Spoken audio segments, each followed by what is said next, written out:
Television তুমি এত বালা বুঝা লাইলা, মোবাইলের বেডি তুমি এত বালা বুঝা লাইলা, ফেসবুকের খবর এত ভালো বুঝলা, কাফের বেঈমানদের কথা তোমার মাথায় এত ঢুকলো। আলহামদুলিল্লাহ, তোমরা দুনিয়া, এই ছেলেরা, তোমরা আল্লাহর নাফরমানি করে যেই মজা পাও, পরের নারী দেখে যেই মজা পাও, নর্তকীর ছবি দেখে যেই মজা পাও, আল্লাহর কসম আমরা সেজদা দিয়া তার চাইতে কোটি কোটি কোটি গুণ বেশি মজা পাই না। তুই অপদার্থ কোনো মজাই পাস না, তুই চোরের মতো থাকস, মানসিনি ধরা খায়, কারণ তুই উলঙ্গ ছবি দেখা ধরা খায় তো জুতা দিয়া ফিটবো মানুষের তোর। আর আমারে সেজদাওয়ালা দেখলে মানুষ মহব্বত করবে। জীবনের হিসাব নেই, খবরে সবাই চলে যাবেন না, কিন্তু হিসাব মিলে যে আমি মানুষ হতে পারলাম না। আল্লাহ বলে আমি বনি আদমকে সবচেয়ে সম্মানিত করেছি, সবচেয়ে ইজ্জত মর্যাদাবান করেছিলাম বনি আদম। সমস্ত ফেরেশতার সামনে আমি আদমকে মর্যাদাবান করেছি।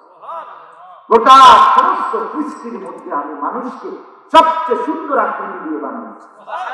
আমার সব মানুষের ব্যাপারে আমি আল্লাহ সবকিছু সেরা, চোখটাও সেরা, নাকটাও সেরা, হাসিটাও সেরা, কান্নাটাও সেরা। আমার বান্দাকে আমি বড় যত্ন করে মায়া করে সর্বশ্রেষ্ঠ করে বানিয়েছি।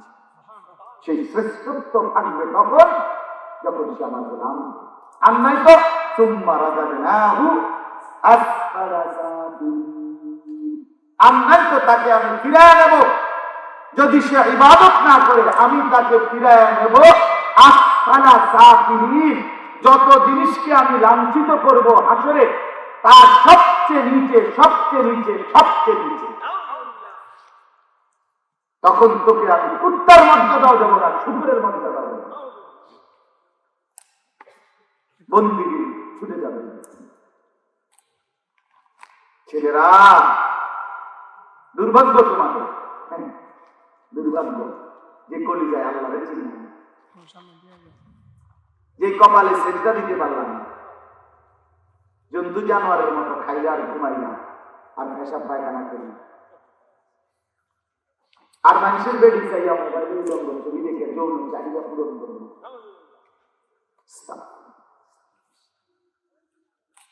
এক কুকুর বিড়ালও খায়, ঘুমায়, কুকুর বিড়ালও পেশাব পায়খানা করে, কুকুর বিড়ালেরও যৌন চাহিদা পূরণ করে, নাহলে কুত্তার ছাওয়াই করে, বিলের ছাওয়াই করে।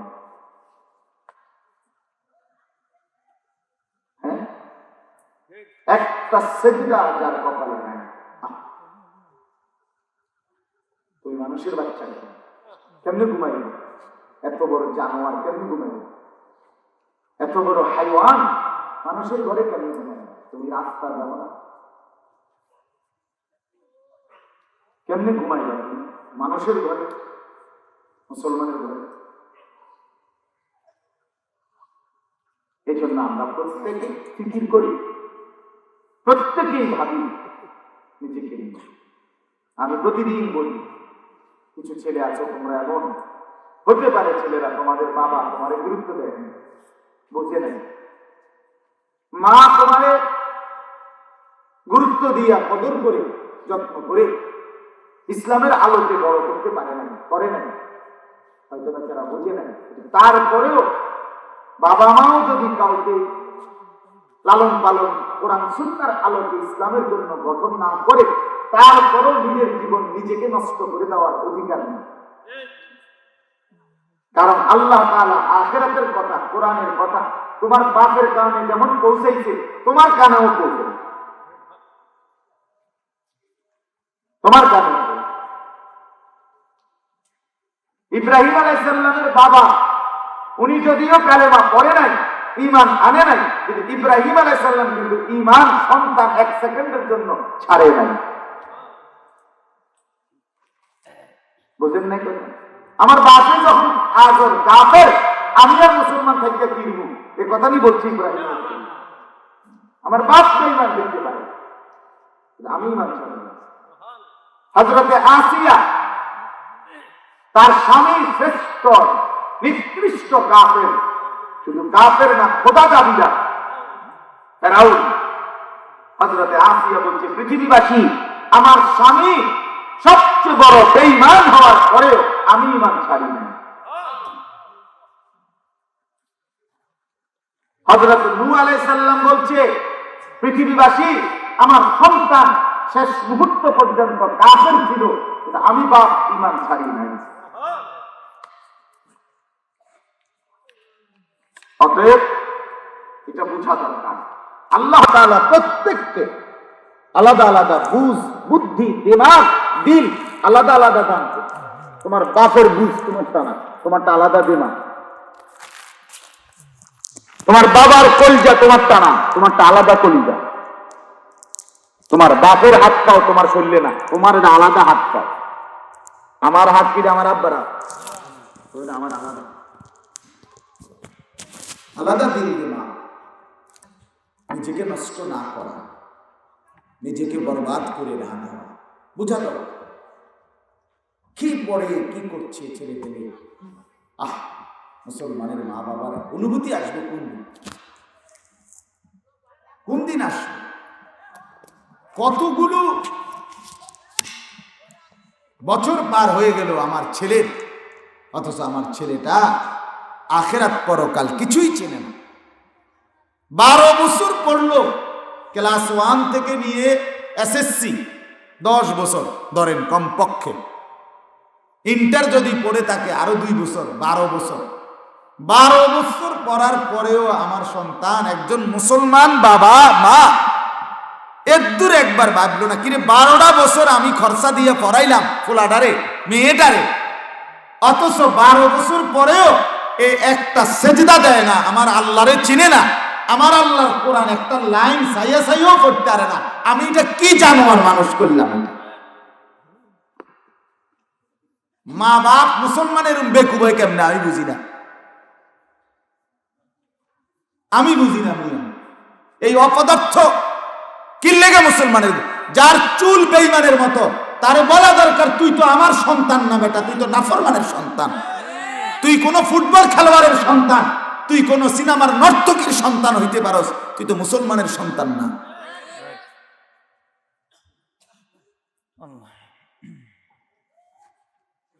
ছি ছি ছি, আপনারা বাবারা এভাবে ভুলে গেলেন কেন? আপনাদের বুঝতি দেমাগ এভাবে মিসমার হয়ে গেল কেন? বইয়ে বইয়ে কেবল বন খান আর বিড়ি খান আর চা খান আর ফানসুবারি খান, বইয়া বইয়া জিন্দিগি পার করে। বুড়া মানুষ মরে না, যাক যেই কারণে কি করেন আপনারা যখন মরের না, এই জন্য বইয়া বইয়া শেষ বয়সটাই পান বিড়ি বন, হ্যাঁ চা দোকানের গপ এই দিয়ে কাটাই। কি করতে হবে আমরা মরে না, আমরা কি করবো? ওটাকে জোর করে আচার দিয়ে মরে যাব?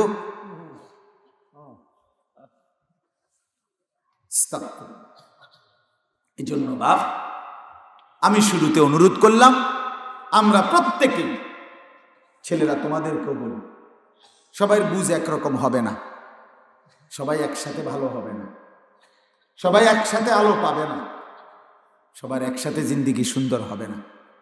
এটা আল্লাহর ফজল, আল্লাহর দান। আল্লাহ যাকে পছন্দ করে, আল্লাহ যাতে মায়া করে, তাকে আল্লাহ তাআলা দ্বীনের বুঝ দান করে। আল্লাহ যাকে ভালোবাসে, আল্লাহ যাকে পছন্দ করে, আল্লাহ তার অন্তরটা, দিলটা ইসলাম মানার জন্য খুলে দেয়, প্রশস্ত করে আল্লাহ খুলে দেয়। কোরআনুল কারীমের মধ্যে আছে, আমি এই আয়াতই পড়ছি, কোরআনুল কারীমের 23 নম্বর পারা 39 নম্বর সূরা, সূরা জুমার। এই সূরার 22-23 এই 2টি আয়াত আমি পড়ছি। এই 2টি আয়াতের তর্জমা ইনশাআল্লাহ আপনাদেরকে শোনাবো। আল্লাহ আমাদেরকে তৌফিক দান করেন। এখানে প্রথম যে 22 নম্বর আয়াত, এটা বোঝার জন্য আগে আমরা এই কথাটা বুঝি একটা জিনিস, সেটা হলো এই যে আদম আলাইহিস সালাম থেকে নিয়ে আজকের এই দিন পর্যন্ত, কথাটা খেয়াল, ডাইনে বামে তাকায়েন না বাবা, তাকায়েন না, কিছু ফালতু থাকবেই, কিছু ফালতু মানুষ থাকবেই। এই জন্য তো এটা দুনিয়া। ভালো মন্দ মিশ্রিত বলেই এটার নাম কি? দুনিয়া। সব ভালো যদি একদিকে থাকতো তো এটার নাম হইতো জান্নাত। সব মন্দ যদি হয়ে যাইতো তো এটার নাম হইতো জাহান্নাম। ভালো মন্দ মিলে আছে দেখেই, হক না হক আছে বলেই, আলো অন্ধকার আছে বলেই এটার নাম দুনিয়া। বুঝেন নাই কথাটা? সব ভালো যেদিকে এটার নাম জান্নাত, সব মন্দ যেদিকে ওটার নাম কি? ভালো মন্দই থাকে। এটা আমি তো বুঝি। আমি শুধু চোখের সামনের ব্যাপারে আমার নজরে তারা ছিল দেখে দমক দিই। এরা যদি বাইরে বুট খাইতো আমার কোনো আপত্তি নেই, এরা বাইরে ঠ্যাঙ্গালগি দিয়ে নাচক আমার কোনো আপত্তি নেই। আমি বাহিরের কারো লইয়ে কোনো টেনশন করি না। আমার যে নজরের সামনে সে আমার আমানত, সে আমার কি? আমার কাছে আমানত। তার সময়টাও আমানত, তার জিন্দিগির এই সময়টা আমি তদারকি করা এটা আমার দায়িত্ব। এই জন্য আমি এমনটা করি। চোখের আড়াল হইলে অসুবিধা নেই, যার যা ইচ্ছা তাই করে যাই। তো চলেন, বলতেছিলাম আদম আলাইহিস সালাম থেকে নিয়ে আজকের এই দিন পর্যন্ত কথাটা মনোযোগ দিয়ে বোঝেন, অল্প কথা। এই কথাটা বুঝলেই আমার কথা শেষ হয়ে যাবে ইনশাআল্লাহ, বেশিক্ষণ লাগবে না। আদম আলাইহিস সালাম থেকে নিয়ে আমাদের আজকের এই দিন পর্যন্ত আল্লাহ তাআলার একটা কুদরতি নিজাম, আল্লাহর একটা বিধান যে আল্লাহ সর্বযুগে মানুষের হেদায়েতের জন্য, মানুষকে আল্লাহর পথ, আখিরাতের পথ, জান্নাতের পথ, জাহান্নাম থেকে বাঁচার পথ, আল্লাহর বন্দিগির পথ দেখাবার জন্য যুগে যুগে কালে কালে আল্লাহ তাআলা তার পক্ষ থেকে মনোনীত বান্দা প্রেরণ করেছেন। এটা আল্লাহ তাআলার একটা নিজাম। ওয়ালাকাদ বাআসনা ফি কুল্লি উম্মাতির রাসূলা, আল্লাহ বলেন আমি প্রত্যেক উম্মতের জন্য রাসূল পাঠিয়েছি। আল্লাহ তাআলা বলে লিকুল্লি কওমিন হাদ, আমি আল্লাহ প্রত্যেক কওমের জন্য পথ প্রদর্শক রেখেছি। এটা আল্লাহর ফয়সালা। ওমা আরসালনা মিন ক্বাবলিকা ইল্লা রিজালান নূহি ইলাইহি, আল্লাহ বলে আপনার পূর্বেও আমি আল্লাহ যতজনকে পাঠিয়েছি রাসূল সবাই ছিলেন পুরুষ ব্যক্তি, এবং আমি প্রত্যেকের কাছে আমার পক্ষ থেকে ওহী পাঠাইছি। এরকম অনেক আয়াত কোরআনে আছে।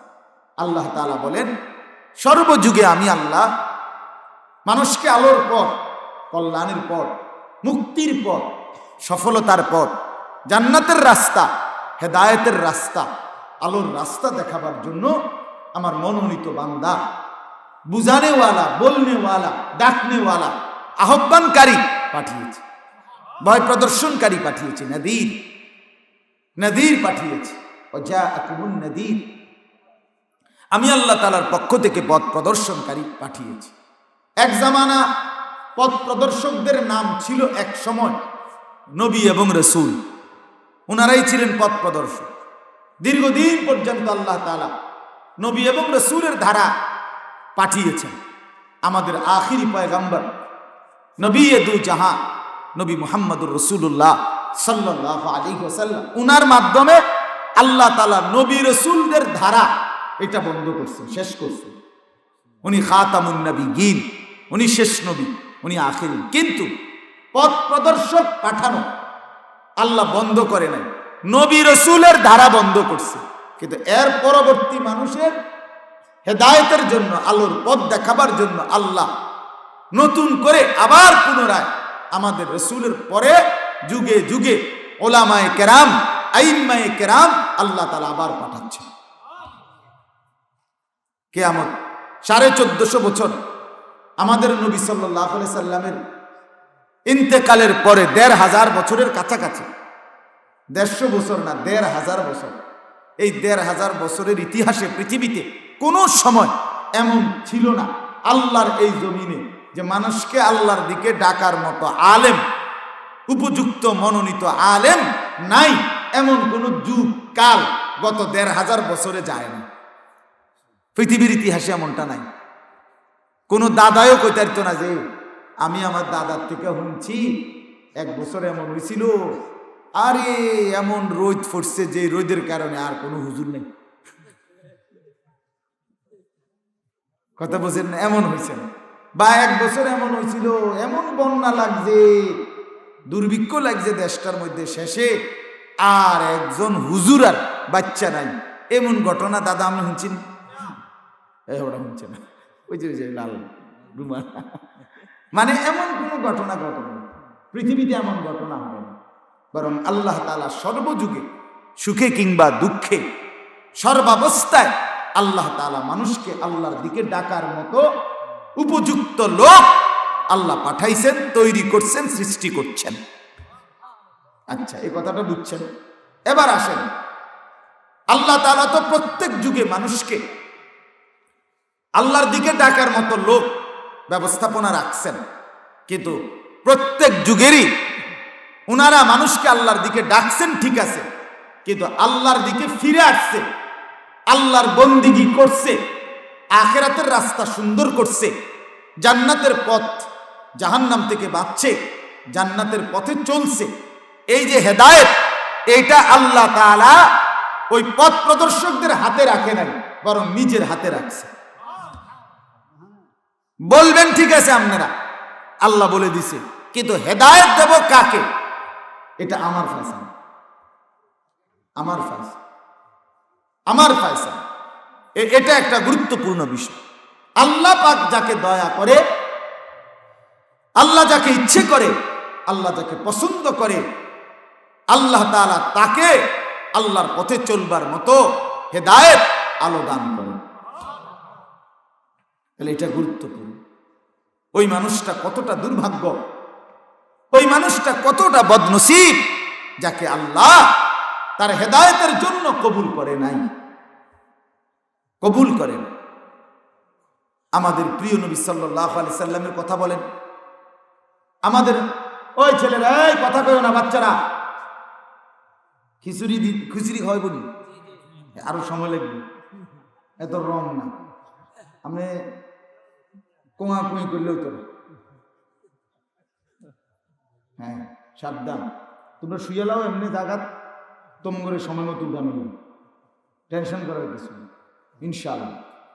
ঠিক আছে বাবা, কথা না কইয়া বর্ষ হুটতালাম, কথা কই, একবারে ছোট্ট বাচ্চারা তার বুঝানো যাবে না, তো হে তো শুয়ে লাগ, এর খিচুড়ি টেমু রেলি। চলেন বাপ, তো বলতেছিলাম আল্লাহ তাআলা হেদায়েত নিজের হাতে রাখছেন, পথ প্রদর্শক পাঠাইছেন সব সময়, কিন্তু ফয়সালাটা হেদায়েত কার হাতে রাখছেন? আমাদের প্রিয় নবী সাল্লাল্লাহু আলাইহি ওয়াসাল্লাম। আচ্ছা, তার চাইতে বেশি বুঝানেওয়ালা পৃথিবীতে ছিল না আছে? আর হইতে পারে? আমাদের নবী সাল্লাল্লাহু আলাইহি সাল্লামের চলন বলন, আচরণ, উচ্চারণ, চেহারা, সুন্দর সৌন্দর্য, বক্তব্য, নসিহত, কথা বলার ঢং, বংশ, মর্যাদা, ইজ্জত, সম্মান, চরিত্র, আখলাক, কোনো কিছুতে অন্য কোন সৃষ্টি রাসূলুল্লাহর সমকক্ষ বা কাছাকাছি আসার যোগ্যতাও নেই। তিনি সর্বগুণে গুণান্বিত। তার হাসিও সুন্দর, তার কান্নাও সুন্দর, তিনি হাঁটলেও সুন্দর, তিনি বসলেও সুন্দর, তিনি কথা বললেও সুন্দর, তিনি চুপ থাকলেও সুন্দর, তিনি তাকাইলেও সুন্দর, তিনি মুখ ফিরাইলেও সুন্দর, তিনি হাত মিলাইলেও সুন্দর, হাত গুটায় নিলেও সুন্দর। সুবহান সুবহান। সাহাবায়ে কেরাম, বহু সাহাবী নবীজির সৌন্দর্যের কত মুখী বর্ণনা যে দিছে। কেউ বলছে ওনার চুল তাকাইয়েই দেখলাম, এমন সুন্দর চুল আর কখনো দেখিনি। কেউ বললেন ওনার গায়ের চাদর তাকায়া দেখলাম, এমন সুন্দর চাদর আর কারো গায়ে কোনোদিন পরিহিত দেখিনি। কেউ বললেন ওনার চেহারার দিকে তাকায়া দেখলাম, যেন সূর্যটা, আকাশের সূর্য ওনার চেহারার মধ্যে খেলতেছে। কাআন্না শামসা তাজরি ফি ওয়াজহি, নবী পাক সাল্লাল্লাহু আলাইহি সাল্লামের চেহারা মুবারকে যেন সূর্য দৌড়াদৌড়ি করতেছে, সূর্য যেন খেলছে। আমরা কিতাবে পড়ছি রাসূলুল্লাহ সাল্লাল্লাহু আলাইহি ওয়াসাল্লামের চাচা আব্বাস, নবীজির একজন চাচা, আপন চাচা, উনি কালেমা পড়ছিলেন মদিনায় হিজরতের বহুদিন পর, মক্কা বিজয়ের কিছুদিন আগে। তো উনি একদিন নবীজিকে বলছে, ভাতিজা মুহাম্মদ, ছোটবেলায় তো তোমার বাবা ছিল না, আমি ছোট্টবেলায় কোলে থাকতে তোমারে অনেকবার কোলে নিছিলাম, তো রাত্রিবেলা সন্ধ্যায় আকাশে পূর্ণিমার চাঁদ উঠছে, ওই সময় তোমারে আমি কোলে নিছিলাম। এরকম বহুবার আমি দেখছি তোমারে, যখন আমি কোলে নিয়ে এরকম হেলাইছি দুলাইছি, পূর্ণিমার চাঁদও তোমার সাথে এরকম হেলছে দুলছে। আল্লাহ নবী সাল্লাল্লাহু আলাইহি ওয়াসাল্লাম তখন বললেন, চাচা জানেন ওই সময় চাঁদ, কানাল কামারু ইউনাজিনি ওয়া ইউদাহিকুনি ওয়া ইয়ামনাউনি মিনাল বুকা, আকাশের চাঁদ তখন আমাকে কথা বলতো, আমাকে হাসাইতো, আর আমারে কাঁদতে নিষেধ করত। আমার যে বাপ নাই, এজন্য চাঁদ বলতো কাঁদো না, তোমার বাপ নাই তো কি আমরা আছি না। এই তো এত সুন্দর ছিলেন তিনি। সুবহান সুবহান, মা রাআইতু মিন যী লিম্মাতিন ফি হুল্লাতিন হামরা আহসানা মিন রাসূলিল্লাহ। রাসূলুল্লাহর একজন সাহাবী হযরত বারা ইবনে আযিব তিনি স্পষ্ট বলছেন যে রাসূলুল্লাহ সাল্লাল্লাহু আলাইহি ওয়াসাল্লামের মাথা মোবারকের মধ্যে যে চুল ছিল, এই চুল আর নবীজি যে চাদর পরতেন, ওই চাদর পরিহিত, ওই চুল বিশিষ্ট এমন সুন্দর, আল্লাহর কসম আমি এর চাইতে সুন্দর আর কাউকে কোনোদিন দেখি নাই। এজন্য মুসলমানের বাচ্চা, এটা কোনো কাফের আর বেঈমানের এই সেলুন থেকে তোমরা যে চুলগুলো কাটো, এটা কোনো মানুষের চুলের পর্যায়ে পড়ে না। তুমি রুচিহীন, তুমি নিকৃষ্ট রুচির অধিকারী, তোমার ভিতরে শেষ বিবেক, তুমি তোমার রাসূল চেনো না, তুমি মুহাম্মদ সাল্লাল্লাহু আলাইহি ওয়াসাল্লামকে চেনো না। বেটা, হাসরের ময়দানে সুপারিশের জন্য যাইলে আল্লাহর রাসূল সোহকান সোহকান বলে তাড়ায় দিবে, যা বেঈমান, সর সর। হ্যাঁ, মনে রাখো, যদি রক্তে, মুসলমানের রক্তের মধ্যে যদি রক্তে ইমানের ফোঁটা থাকে, এই চুল রাখো না। মুসলমান মার যদি দুধ খাইয়া থাকো, তুমি বেঈমানের ঘরে জন্ম নেও না, তুমি মুসলমানের ঘরে জন্ম নিস। কার মতো চুল রাখলাই? কার মতো?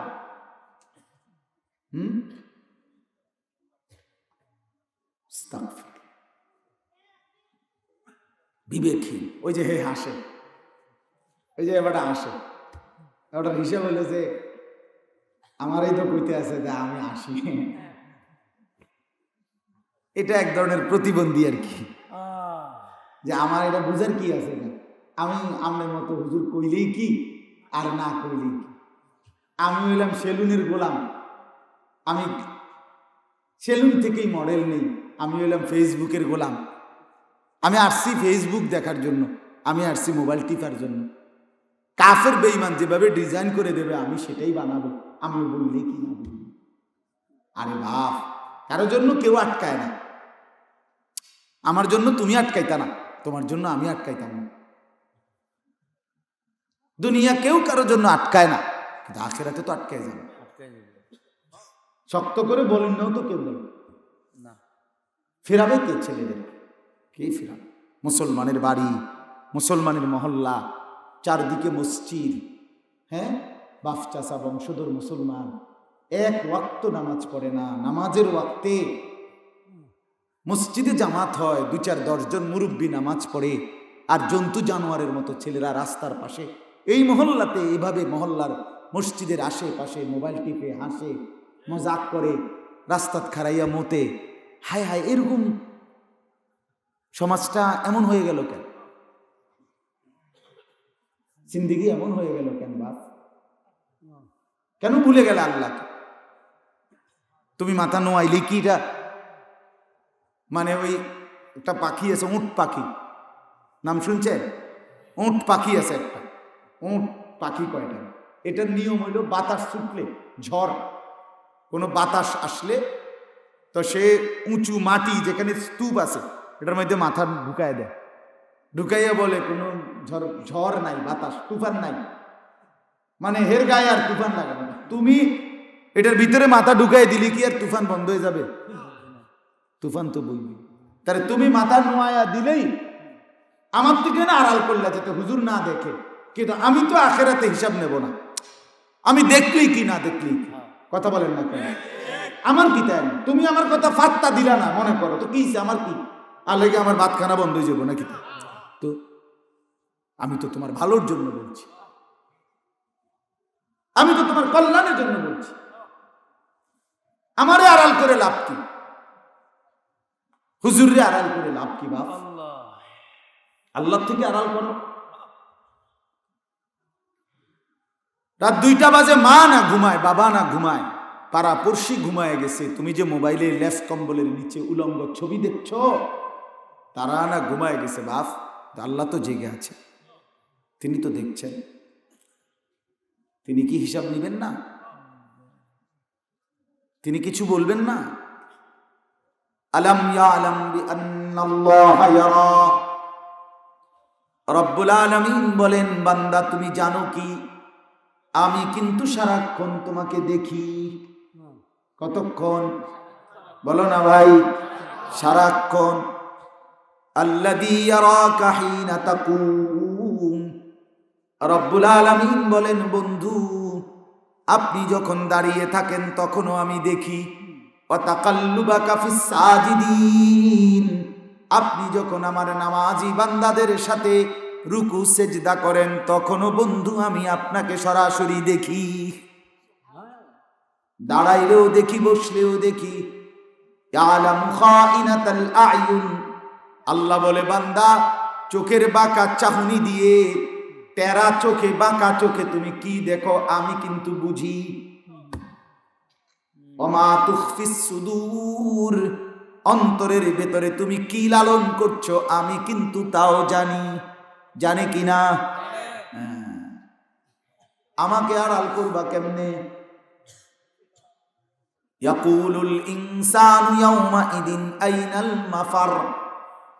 আল্লাহ বলেন, ইসরাফিল ফু দিলে গোটা পৃথিবী যখন কেঁপে উঠবে, কিয়ামত শুরু হয়ে যাবে, মানুষগুলো পাগলের মতো, মাতালের মতো দৌড়বে, আর একজন মানুষ আর একজনকে বলবে, আইনাল মাফার। বন্ধু পালাবো কোথায়? আশ্রয় মিলবে কোথায়? কোথায় গেলে মাটি স্থির পাবো? সব জায়গায় নড়ছে, নড়ছে, নড়ছে। কাল্লা লা ওয়াজার।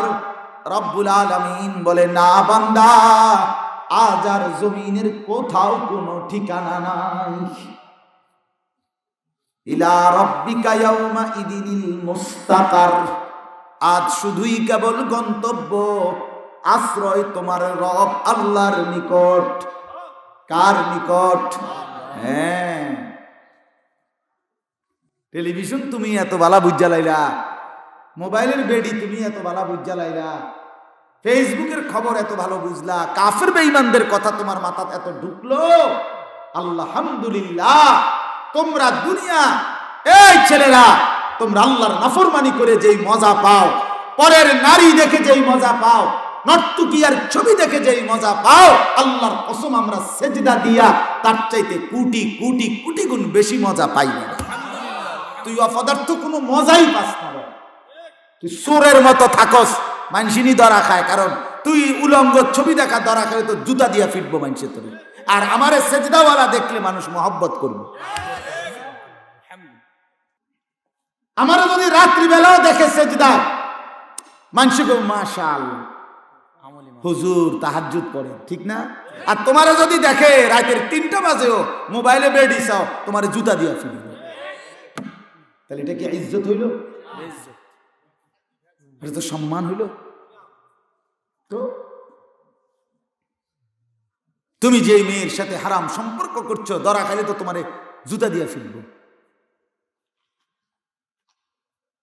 আর পবিত্র হালাল স্ত্রী, স্বামী স্ত্রীর বিবাহের বন্ধন হলে পুরা সমাজ, মহল্লা, পুরা ঘর, পুরা পরিবার ওই পবিত্র স্বামী স্ত্রীকে এক করে দেয়।